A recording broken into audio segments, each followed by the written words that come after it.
Hey, Montel Williams here. Look, I've got some incredible news to share with you. I want to tell you about my brand new book that's coming out that's called The Sailing of the Intrepid. Now, this book is more than just an historical account. It's a tribute to the brave men who served aboard the USS Intrepid and a celebration of their extraordinary legacy. Writing this book was such an incredible story, and I'm really thrilled to be able to share it with you. So don't wait to grab your little piece of history. The book is available right now to order. You can go to montelmedia.com, and you can even get a limited autograph signed copy. Now, thank you so much for your support. I can't wait for you to read this incredible story of the sailing of the Intrepid. I'll see you on the pages.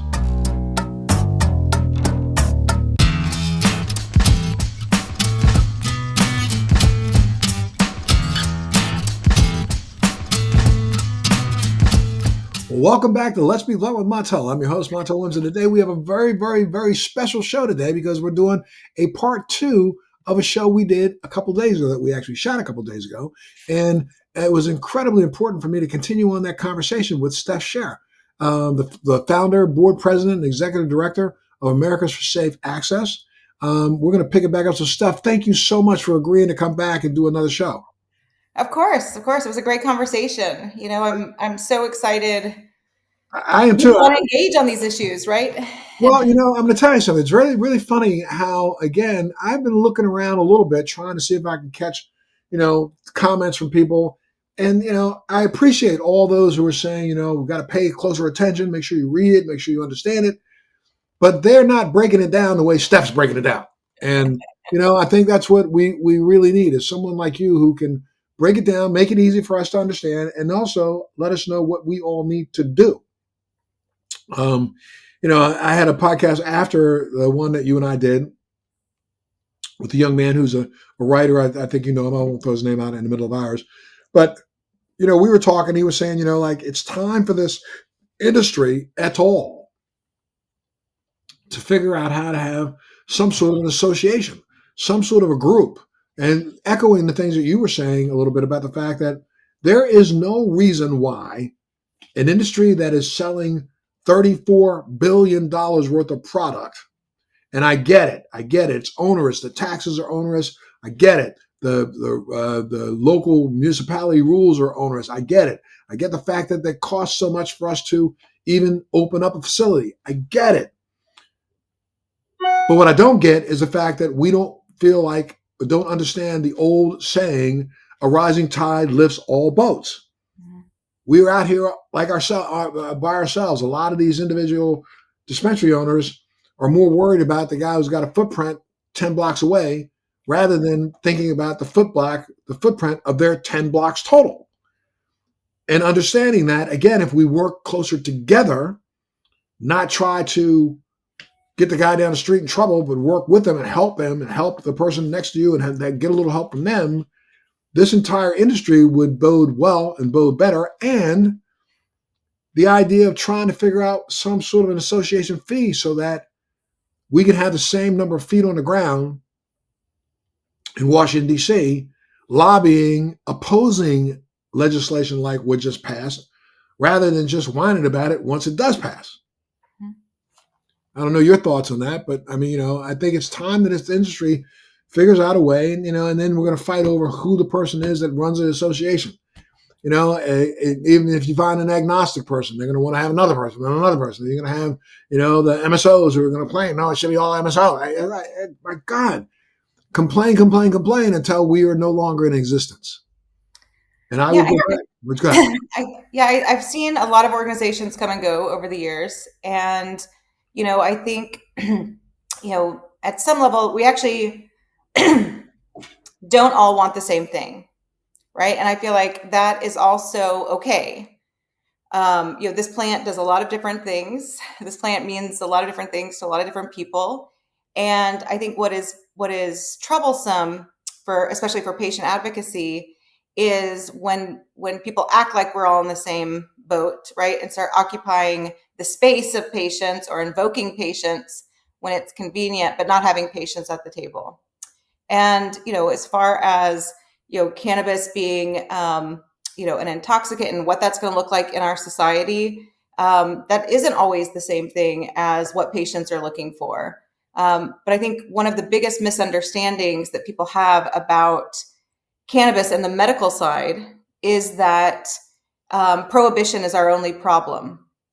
So, with the last few years when I came back to ASA and was spending more time on Capitol Hill, there was a couple really remarkable things that happened. One, which is a huge sign of progress, when I went into a new office and asked who was working on medical cannabis on their staff, they gave me their health policy advisor. And for 20 years, every time I tried to talk to a health policy advisor, they gave me their justice staff. They're like, nope, this is a prohibition issue. It's like, no, this is a health issue. This is a medicine. I want to talk to those people. And so that's a great positive. But when I went in to speak to many of the people who championed medical cannabis legislation in the past, they told me either that Schedule 3 was just going to take care of patients, and then they wouldn't, so they didn't need to do anything, or that the adult use and hemp markets were taking care of patients, so they didn't need to do anything, or they told me that working on medical cannabis would be a step backwards, which was really offensive, actually, since we didn't actually get there. And so, I hear what you're saying. Like, can we all get together? Can we all, figure out a common goal?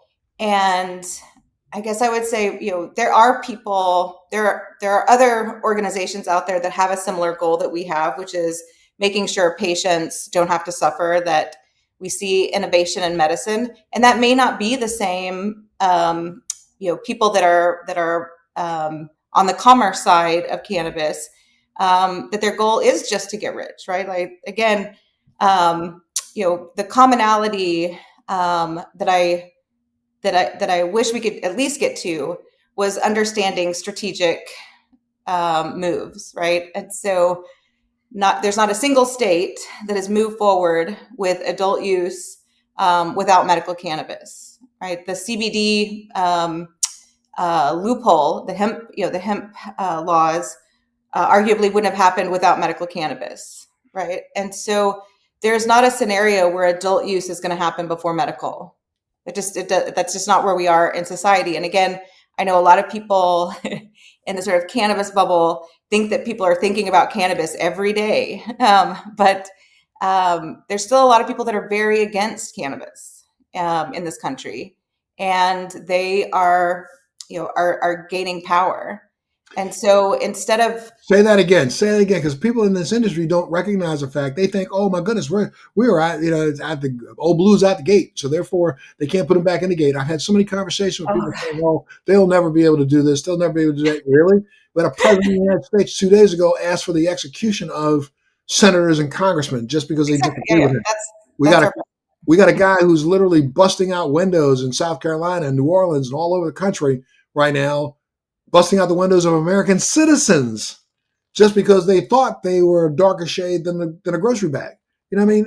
I think it's time for us to recognize that what we say, it's a difference between what we say and what we do. And we are going to say things just to appease. It's just like all the candidates right before the last election. Well, we're thinking about making a change to, the status of cannabis. I agree. It's like, shut the you-know-what up. Somebody reaching through the screen on multiple times and smacking all three of them. You know what I mean? All four of them. Absolutely.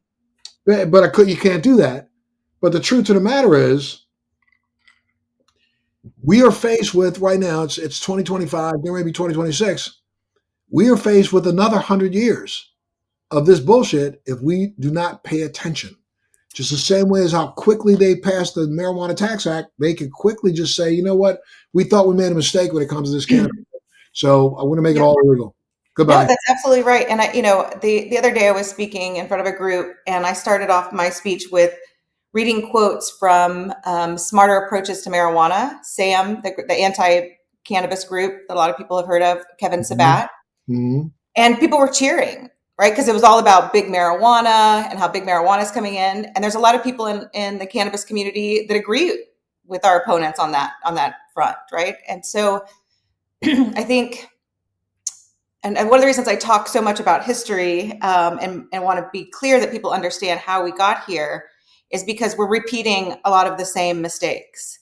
And this is where where I'm frustrated as a medical cannabis advocate and really I'm looking at like, okay, we're going to at least move this piece forward, because most people don't know that President Carter ran on a decrim platform. He appointed a marijuana czar in his Department of Justice, right?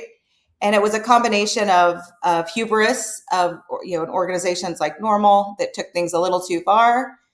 But the biggest reason that whole effort failed was that people ignored parents, and there were a couple of parent groups that all they wanted was age gating on paraphernalia. They didn't want their kids walking into 7-Eleven and buying a Tweety Bird bong, right? Like that, like literally that was their first gripe. And Normal and other marijuana advocates at the time made so much fun of them that the parent groups were like, we don't even like marijuana either, right? So if you want to go there. And, so nothing happened under Carter, but someone heard those parents, and her name was Nancy Reagan. And we see what happened. We saw, another explosion on the war on drugs. And, that's sort of exactly what's happening right now. There are parents, I was speaking at a conference of cannabis regulators about product safety. And I just started talking about the parents groups that are out there that I see people make fun of all the time on social media, that are really just looking for information to help them deal with their fact that their kids are using marijuana and they don't know if it's healthy. And I don't think it's necessarily healthy. The safer than, you can only take that so far. Like, yes, something may be safer than alcohol, but should they be using it? So I just want to bring this back to this fact that like those parents, who simply just want, people to stop making products that look like candy and getting them in the hands of their children, and basic tools to talk to their kids about it, they're getting laughed at, and in that they're gaining power. Absolutely. And they're also, gaining a little truth to the masses. I mean, you get off a plane and roll into Manhattan right now. Unfortunately, I say it's unfortunate that we who are consumers aren't satisfied with being a consumer. We got to put it in your face. So therefore, every street corner, walk out of every restaurant, walk out of any bodega, walk down the street, cannabis is wafting more than CO2 from discharging from cars. I mean, there's not a place you can't walk in New York City now without, three, wait a minute, and a waft will go by. Yep. Wait a minute, and a waft will go by. And those who are not cannabis consumers are so afraid. Oh my God, I just smelled a little cannabis. That means I'm going to test positive for the next 100 years. Oh Lord, got to stop these people from smoking everywhere. Again, we have done ourselves this disservice. We did ourselves a disservice when we decided, let's see if we can push CBD into whatever we want to push it into. THC8, THCO, THC, let's see if we can skirt around. Let's find a loophole and skirt around and get something done just because. Yep. Not because it was necessary, but just because. Well, I think, one, I want to say, and I want to come back to this in a minute, but the smell of cannabis is actually a major talking point of the opponents. It is like people are really upset that they can smell cannabis everywhere. I'll come back to that in a second. But something, that you said that I thought was really important is, the difference of the debates, right, that are happening in DC versus what's happening on listservs, right? Like there's these make-believe fights, right? In DC, there is not a conversation of descheduling versus Schedule 3. That's not a conversation, right? There was a process through one channel of rescheduling that suggested Schedule 3. That's one conversation. And then there's a couple pieces of legislation that are not going anywhere that have talked about descheduling. But when politicians are looking at this issue, that's not a choice for them, right? That isn't a real choice in front of anyone. The glass house war between adult use and hemp, right? Like most people don't understand the difference between what we're talking about, right? These are products that get you high. They should be the same thing. Wait, hold on. Since you hit that right there, let's start. Keep that thought in mind. Yep. But now let's back up even from this thought right here and try to explain this to our viewer and our listener right now. And before you even jump to the battle between, adult use and hemp, let's break down, the top 5 things you think that this new legislation is going to throw a monkey wrench into the entire thing from.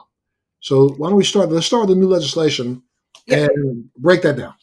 Yeah. So I think I'm gonna take a step even before the legislation of how we got the legislation, and that is, a lot of people were asking for this legislation, right? It wasn't big alcohol. It was attorneys generals. It was governors. It was parent groups. There were a lot of people that wanted to see, and a lot of medical cannabis patients, a lot of people within the cannabis industry, and a lot of people within the hemp industries, right? So, this was definitely something that people were looking for. And I think one of the, you're mentioning it got out of control. Like, why were people doing whatever they could, making things whatever they could out of CBD?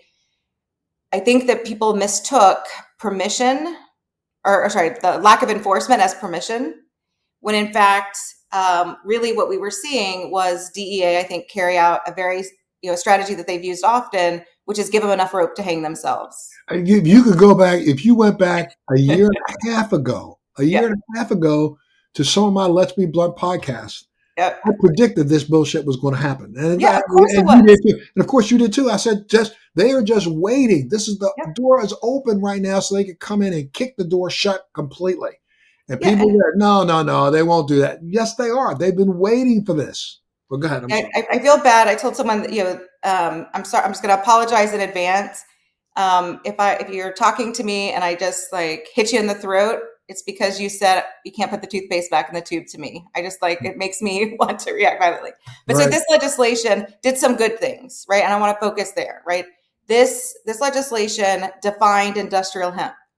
So all these amazing products that can be made from hemp, plastics, paper, clothing, rope, that industry can actually get the investment it needs, right, to carry out those business plans without getting caught up in all of this THC stuff, right? So that's positive. We can still get our foodstuffs from that market. So hemp seeds, which are very nutritious, amazing, those are going to be American grown. It also took the conversation about synthetic cannabinoids. That's over. Those are outlawed. So that big alphabet soup you were just mentioning, there's clarity on those. So no more experimenting on patients, right? Which is basically what they were doing. They're like, oh, I just made this interesting chemical in my lab. And can we just jump in here for our listeners to understand why? Why? It's because they use trash from underneath your kitchen sink to push one cannabinoid and turn it back into another cannabinoid, or try to turn it into a new cannabinoid. Molecularly, they're not the same. THC, not Delta 9, that's been pushed from CBD into a Delta 9-esque, a Delta 9A, a THCA 9. This is not the same chemical that was found in that plant back in 1890. It's not. You look it up and try to break it down molecularly, you're going to find that there's a couple extra O's and a couple extra C's and a couple extra things that are in there. So therefore, it really isn't necessarily a natural product for our endocannabinoid system. By the time research and science catches up, we're going to find out that we were sticking something in our bodies that was really contrary to our natural endocannabinoid system. Yep. And I believe we're going to also find out that may be the reason why I don't buy this new created disease. And I don't buy the new creation of, there are people who, are extra sensitive to just THC itself. I think that there's something in those chemicals that they produced that there is a small portion of our society that has a very adverse effect to that. And so we should have been complaining day one when these hemp THC creators started, as you said, experimenting on patients. Yep. But go ahead. And they're not the only ones. I just want to, I want to keep the conversation fair in that, one, I'm not against loopholes. Like, we wouldn't be here without loopholes. Like, the first dispensaries, the entire cannabis space, that was us making up a very creative definition of a caregiver, and we took a Mack truck through it, right? Right. but we knew what we were fighting for, and so we turned those into state laws, right? So if laws are wrong and they need to be broken, then at least know what you're fighting for. But within dispensaries today, within the regulated cannabis market, there's also a lot of experimenting on patients, right? This is why I called it the war of glass houses. You had people in the regulated cannabis market saying, "Oh, these products over here are unsafe," when we actually have no idea, is somebody consuming shatter 4 times a day? Is that healthy? No one has ever consumed this much THC on the planet ever. And that becomes true every day, right? Like today, more people have consumed THC on the planet than ever have, yesterday. So I think that when we are getting away from the plant, right? The plant itself has a safety profile that we know of, right? There's a lot of negative ways that the FDA has been used, but it was first created as a consumer protection agency. That if you are selling products across state lines, the labels you're putting on them have to be verified, and these products have to be free of adulterants, right? That's what the FDA was supposed to do, right? And there's a process. If you create a new substance that is not found naturally in nature, or if you pull a compound out of a plant, you have to show that it's safe, right? And just think about how we would react if the pharmaceutical industry did what is happening in the cannabis space as far as the experimentation on humankind, right? People would lose it. They would lose it. When you say that, I agree, but I also kind of disagree, because we saw what the Sackler family did in turning opioids into a terroristic delivery system worldwide. And we did lose our minds. We did lose our minds. The Sackler family is ruined. They're still paying out fines. I mean, like how we got there is pretty horrible, and sort of the reform we need everywhere. But I guess my point was just that I feel like there's some things that you can say, this is because people have a prejudice against cannabis, and that's playing out, or they have a prejudice against herbal medicines. And then there's some things that have just been wrong that have happened in these agencies, and some of this legislation was reacting to that. So you can't throw it these regulations out completely. I think one of the other things that's really breaks my heart is that even though you and I know that these products that are being sold in this market are subpar from what cannabis is, we have to remember that this country is really sick and suffering, right? The number of people who are suffering from chronic diseases is crippling our healthcare system, right? The number of people who wake up in pain every day, like you and I, it's unbelievable. And people were looking for solutions. And driving around the South, I remember seeing signs. I would go to the bathroom at a gas station, and there would be a sign that said, "We have CBD at the register. Ask us about it." Now, was that a horrible person, or was that an advocate trying to get CBD to them? I don't know. But that was the only way that people in Kentucky could get access to cannabinoids. And so, no matter what we do moving forward, we have to remember that there are millions of people that are going to be without access on November 11th, 2026, when these laws move into place, if we don't, figure out a pathway forward. And my argument is, we have done the work to no longer need loopholes and amendments. We have done the work to prove to this country that cannabis has accepted medical use. And now the reality is that there isn't a pathway at our federal government to actually move that forward into distribution. So we have to create it.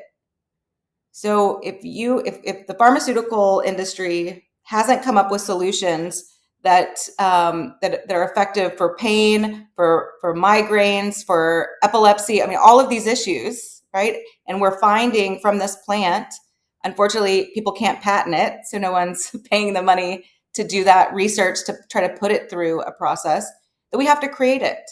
But I caution people from jumping onto the bandwagon of trying to fix what was just in the hemp bill as the answer, because fixing a loophole, right, is just going to keep us in this black hole of not being recognized as needing a viable medicine.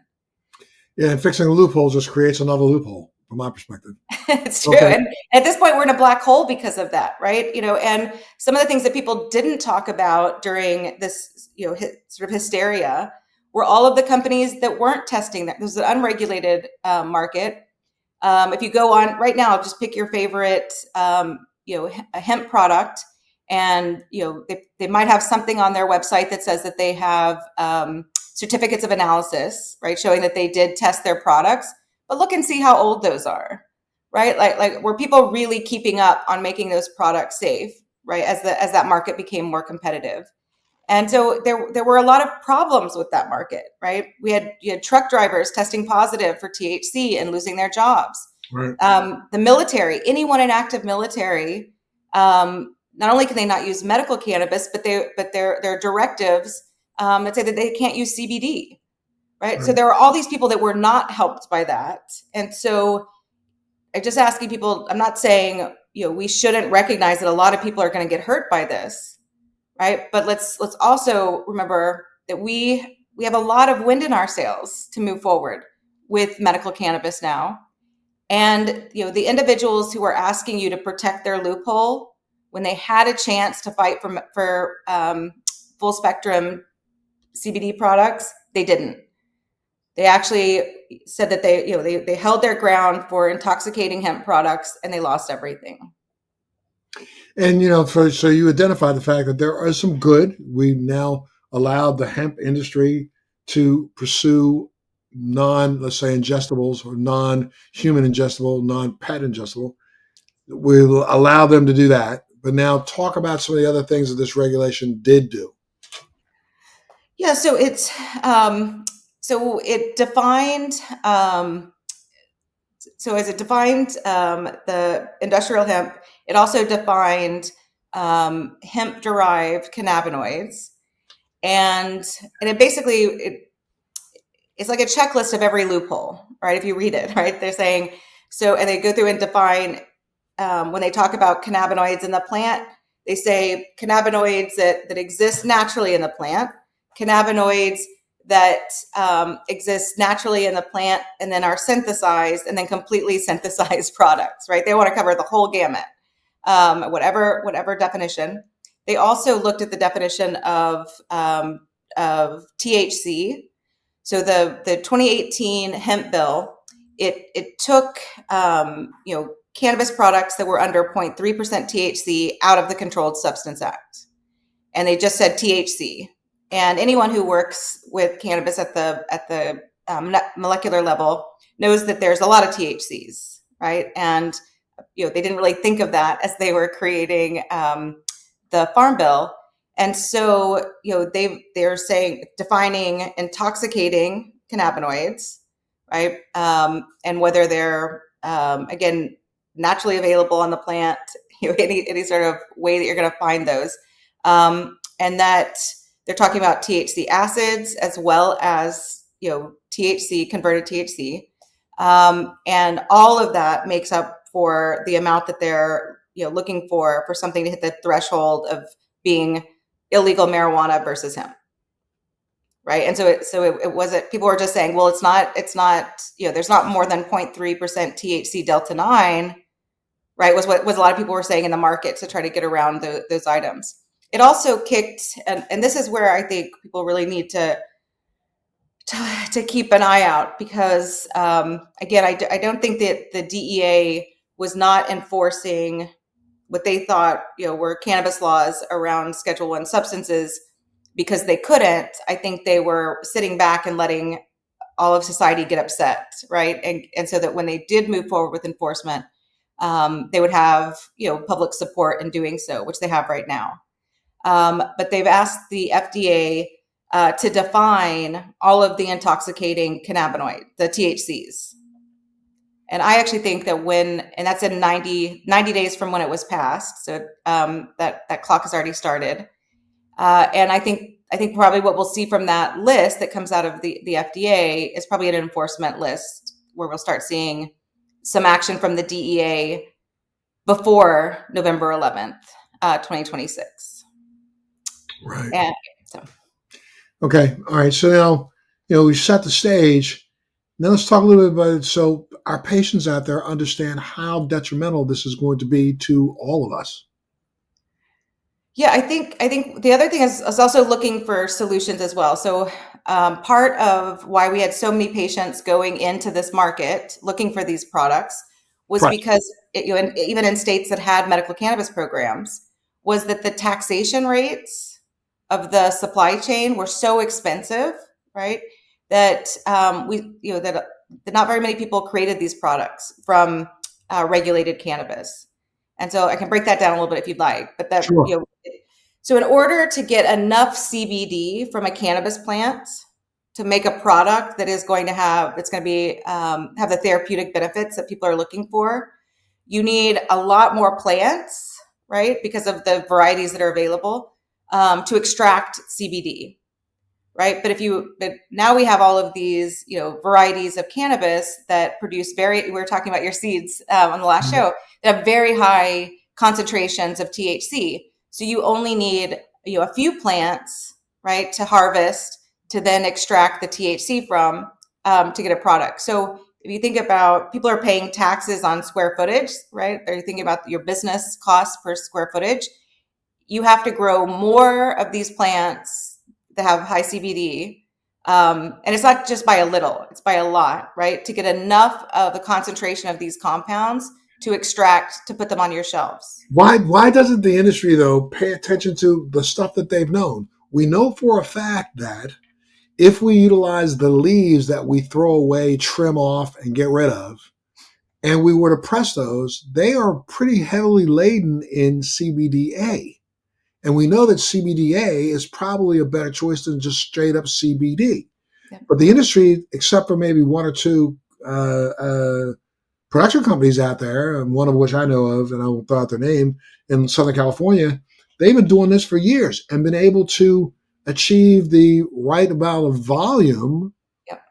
by taking what most other growers just throw away.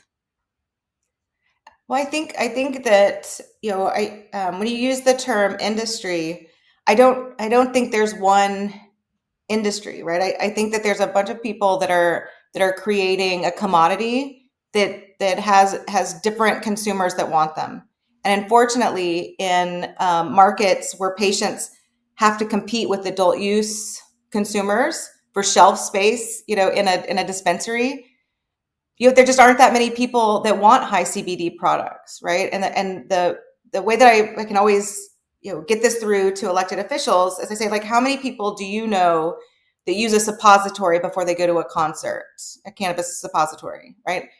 When we see both adult use and medical in the same space, we stop seeing very medical products. And in the case of sort of this bigger market with hemp, we saw CBD just disappear from the regulated cannabis market. And so some of the things that you're going to start seeing from us next week is that we're actually calling on governors to pass emergency legislation to incentivize the regulated cannabis market to produce full spectrum CBD products, right? To, like, whether it's incentives at the cultivation level, at the manufacturing level, but make sure that on November 11th, 2026, we don't have a bunch of patients that have no access. The other part of that legislation is another option is that they could actually be authorized, the licensed cannabis manufacturers could be authorized to purchase CBD products from USDA regulated hemp providers, right? So I think we have to look at, we don't necessarily need to fix the same problem, right? We need to fix for patient advocates. We need to make sure that patients have access to full spectrum CBD, right? Like that's the problem solving I'm doing. And if that helps some companies, great. But I don't have an interest necessarily in being used as a shield again to try for companies to get those same loopholes back. But now, and I'm not throwing this as a, well, what about this? I'm throwing this out Yeah. just from a knowledge standpoint. You know, CBD and THC aren't the end to all. Yeah. There's CBC, there's CBN, there's CBG. there are so many other cannabinoids that we've now already understood and done some research about. Look, well over 3,500 peer-reviewed published documents are published every single year and have been for the last 5. A little bit of research lets you know, again, I think there's And over. those products, Montel, I don't mean to interrupt you, but going back to what is in the legislation and what the FDA is determining, there is a chance that those cannabinoids that you mentioned, if they are not intoxicating and they don't mimic the effects of THC delta 9, those could still be legal. There could still be a viable market for those in the hemp derived cannabinoid market that is left legal. So, but again, that it's going to be determined by both what FDA says and then also a few of the sections throw this back at HHS to tell the committees what is basically what's non-intoxicating. So, what could happen after, in 90 days when we see, this report from FDA and, when we see the reports coming out of HHS, it could be that, products that are high in CBG, CBN, all of those are legal under the hemp derived market. So I think that the as far as the full spectrum CBD conversation, I think people have gotten used to using a very specific product that does a very specific thing for them that they're going to be looking for. But I also question, if they actually need that exact product or if it's just what they've been using. Because one of, we, in the research center that I was working in Prague, we found that the therapeutic dose for individual humans is so different, right? We had this like big, huge, Czech men, who got enough therapeutic benefit from 0.5 milligrams of THC, and you had children with childhood cancers who needed 300 milligrams and didn't show any sort of signs of impairment.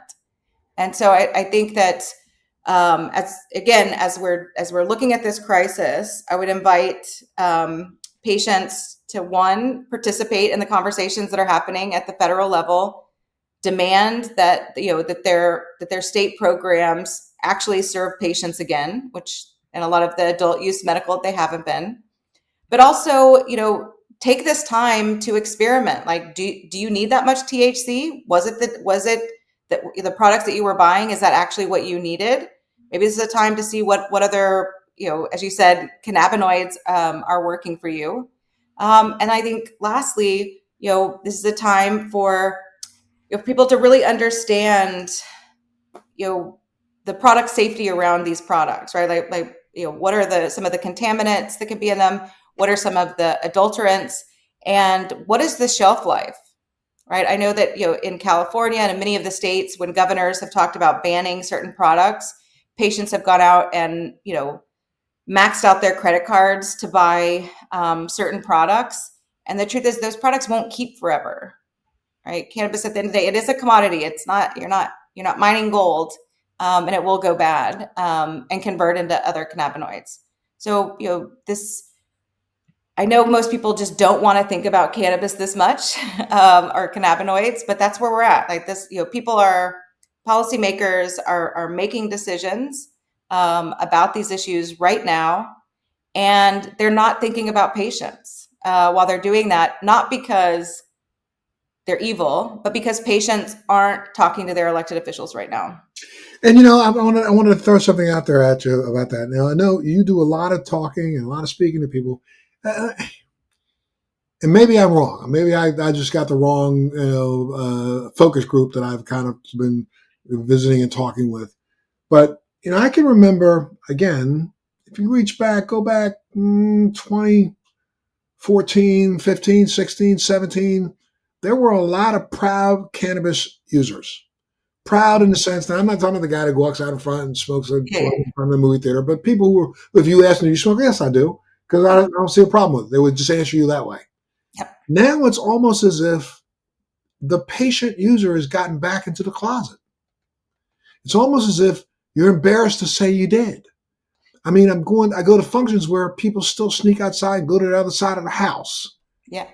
Whereas 4 or 5 years ago, 6 years ago, people would step into the other side of the kitchen Yep. and open up the window, blow it out the door, blow it out. Nobody at the party said anything. Yep. Now, the same party giver is saying, well, could you take that outside? Why are we being pushed back into a closet? Yeah, I mean, I think our movement, the movement for medical cannabis and access to medical cannabis is righteous, right? And for a long time, and honestly, it was before the passage of Proposition 250, the passage of CJS Amendment, not 215. Before we passed the laws that stopped the raids, right? You only saw patients in the media talking about medical cannabis, right? Because part of it was strategic, right? The cannabis businesses, they couldn't put their head up because they were facing, mandatory minimums. And so they stood behind patients and they let patients guide the conversation, right? Were they using us as a shield? Yeah. Maybe, but we were directing the policy. And then days after we passed CJS amendment, you started seeing some of these industry associations holding press conferences talking about being a $25 billion industry, right? And so it's like people being embarrassed of using satellite dishes from Musk, or people having an iPhone, like, depending on how evil some of these people are. At this point, I think people don't want to be associated with big marijuana, or they don't want to be associated with the people that you were talking about, the rude people that are smoking cannabis and blowing it in people's faces. And so, really the only section of news that focuses on cannabis these days is either it's mostly business, right? Like, how much money are people being made? We finally saw a story today from CNN about the patients that are going to be impacted by the hemp law. But something like only 5% of stories that just came out, you couldn't get away from them, right, about hemp, even mentioned patients, right? And so people aren't going to go an extra mile so that someone they don't know can make money.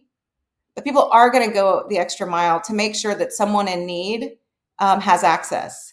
And the further we get away from that narrative, right, the more people are going to step back into the closet. They don't want to be associated necessarily with these products.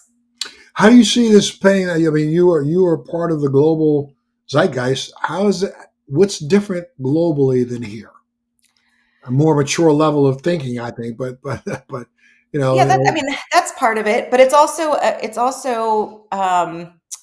I can't tell you how much having a for-profit healthcare system damages medicine in the West, right? For the United States. So in Europe, medical cannabis is treated as a what we would call a pharmaceutical ingredient, right? It's actually it is in pharmacies throughout Europe.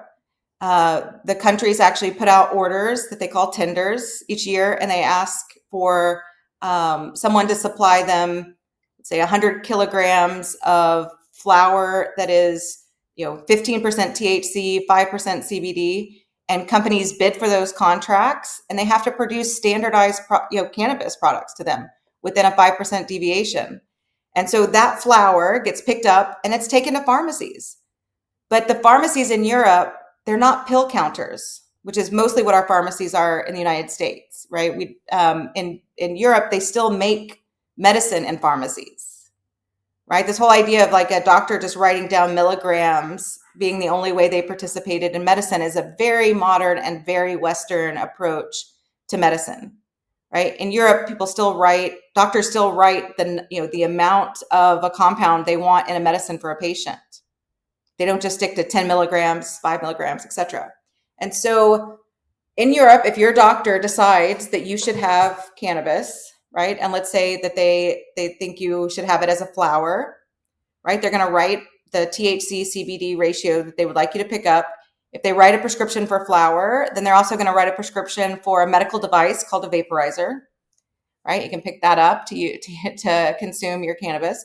But they can also write a prescription for suppositories, for extracts, for creams, for pills. and the pharmacy can put those, can put the cannabis in those forms in the pharmacy, and patients pick it up at the pharmacy just like any other medicine. And after a few years, we're starting to see insurance coverage of these products. Now, that model, which I was a part of helping create in several countries, is amazing, but won't work here in the United States for lots of reasons. The other component was that because they have state sponsored healthcare, right? The government actually pays for your healthcare. They were seeing the cost deductions, right? When you put these programs in, they were seeing that patients who were using cannabis under the guise of their doctor, in their doctor's care, were having fewer emergency room visits. They were using less other prescription drugs, and those are the two most expensive things for insurers. So here in the U.S., that's just not the way our healthcare system works, right? We have pharmaceutical companies that decide what are medicine. They're the only ones who have the money to go through the FDA approval process, right? And I'm going to hurt your brain here a little bit, but going back to sort of the original task of the FDA, again, at first they were just monitoring what was on labels, and then in the 1960s, Congress gave them more power and said that they needed to determine whether or not these prescription drugs, if they had the efficacy that they said they did, right? So they kind of took the monitoring of labels to the next level. And so they created a process for companies to prove that their products were doing the thing they said it did, right? That didn't start until the 60s. Now, here's the kicker, right? During that time, there was still about 20% of the medications that were in the U.S. pharmacopoeia, right, that doctors were looking at using were herbal-based. They were plant-based, right? But those herbs didn't have some major corporation to come behind them and take them through an FDA approval process. So what we ended up with was a approval process that favored single target, single compound drugs, yes, right?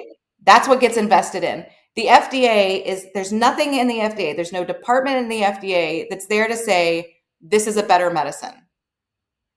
Right?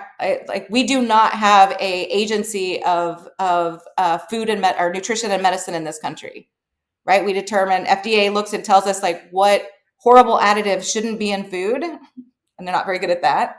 But there's no one saying this is the nutrition you need and these are the medicines you need, right? And I think that's where we're at.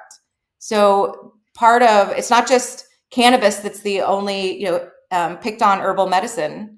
It's all herbal medicines, right? And we're going to see, we're either going to figure this out or we're not. But there's a global push towards going to plant medicines because they're the only place where we have seen these like multi-module, multi-target medications, unless we found them from serendipity, like what is that drug for ED?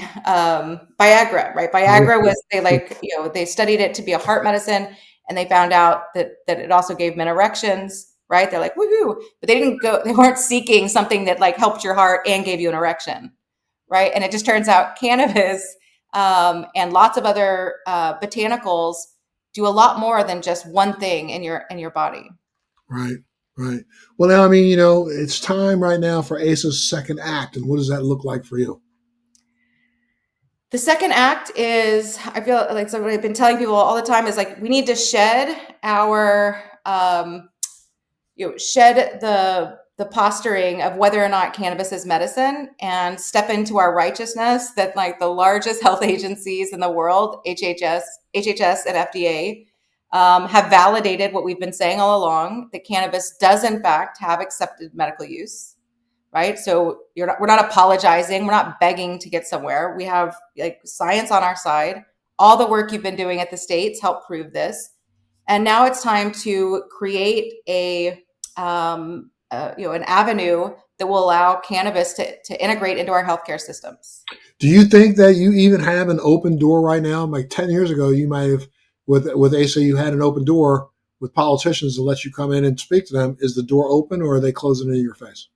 I wouldn't say the door is it's not closed, but it's, there's a lot on elected officials' plates these days.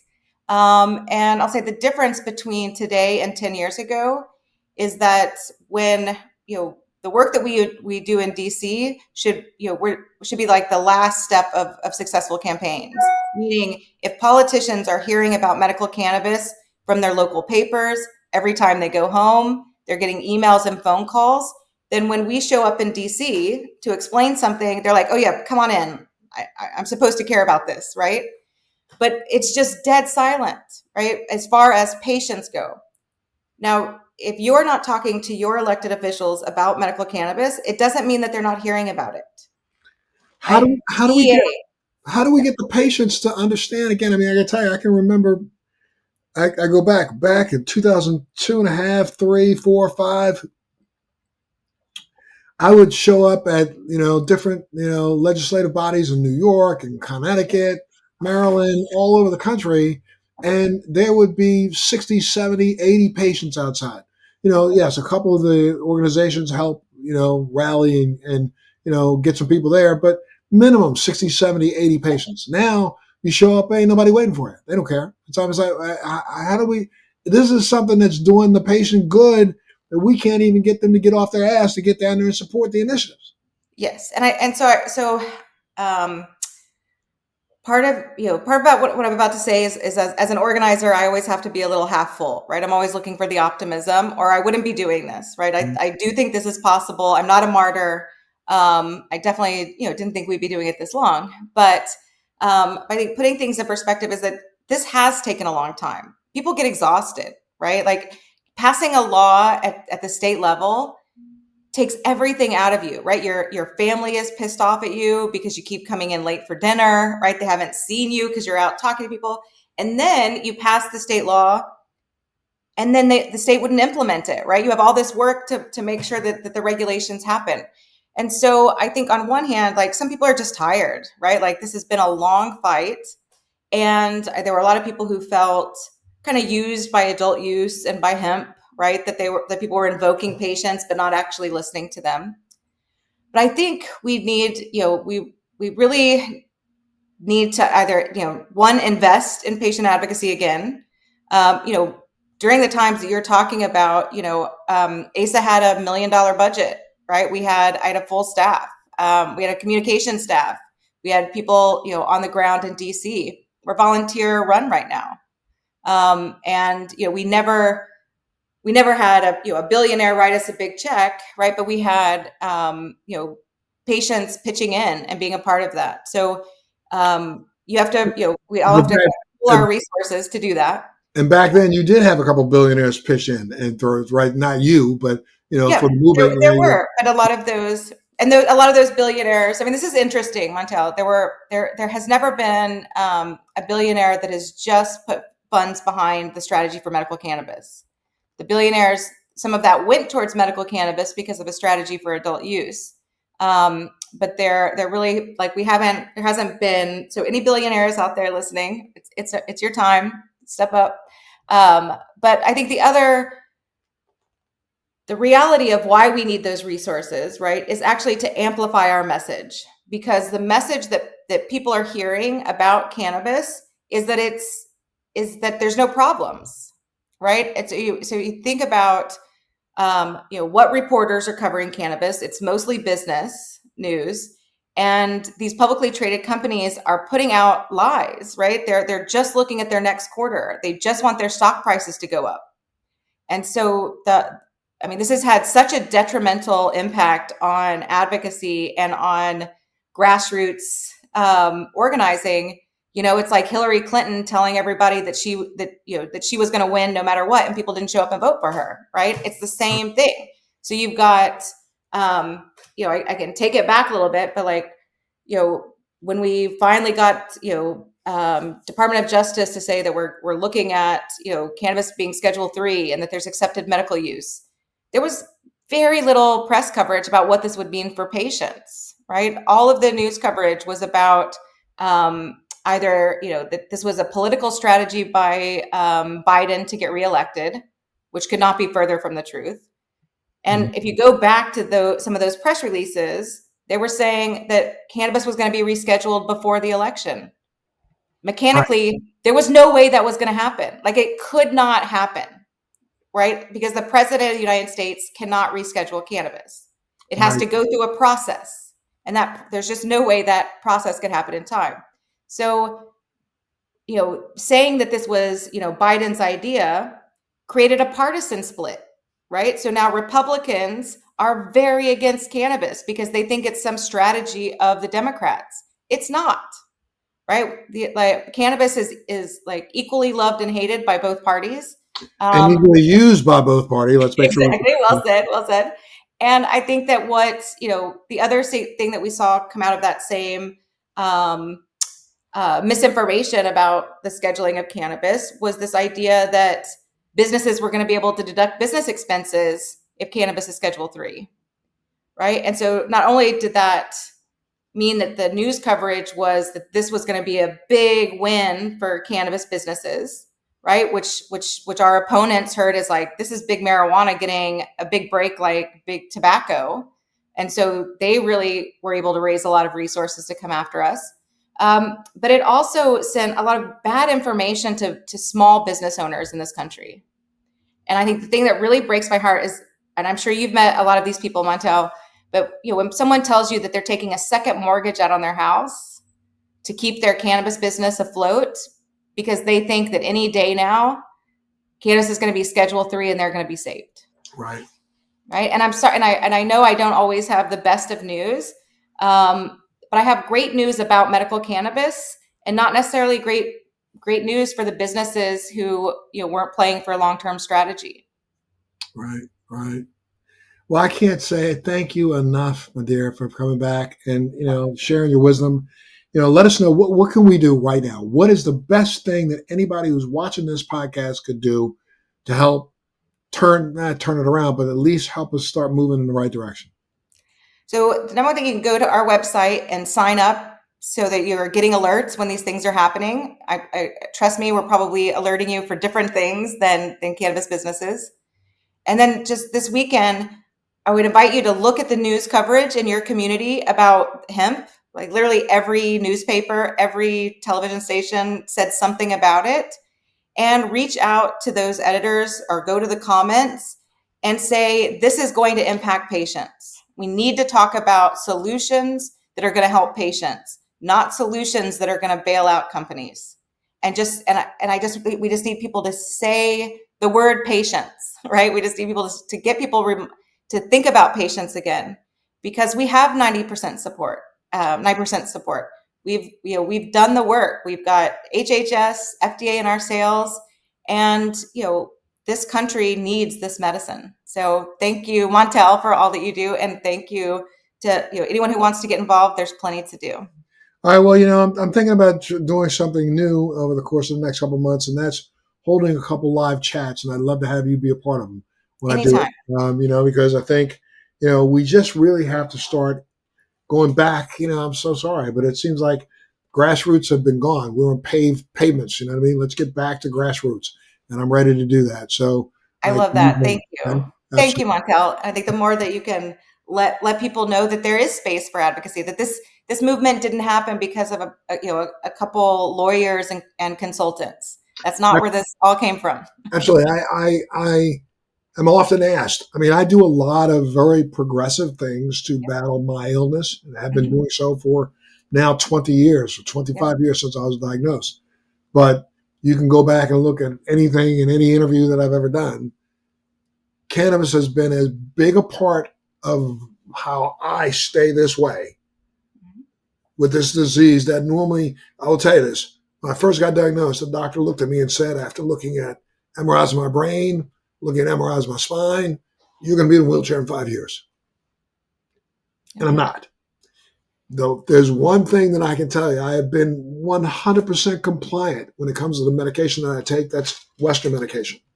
I've been 100% compliant when it comes to a lot of alternative medications that I've worked with and used. I have not gone a day since my diagnosis without cannabis. So, and we can't lose that, right? We can't have a future where that's not an option. I mean, I feel you. I mean, I'm 20 years into a diagnosis of dystonia, and I'm completely functional, right? Like what, I don't want to think about what that world is and what you're feeling right now, Montel. I just want to invite everyone to think about this.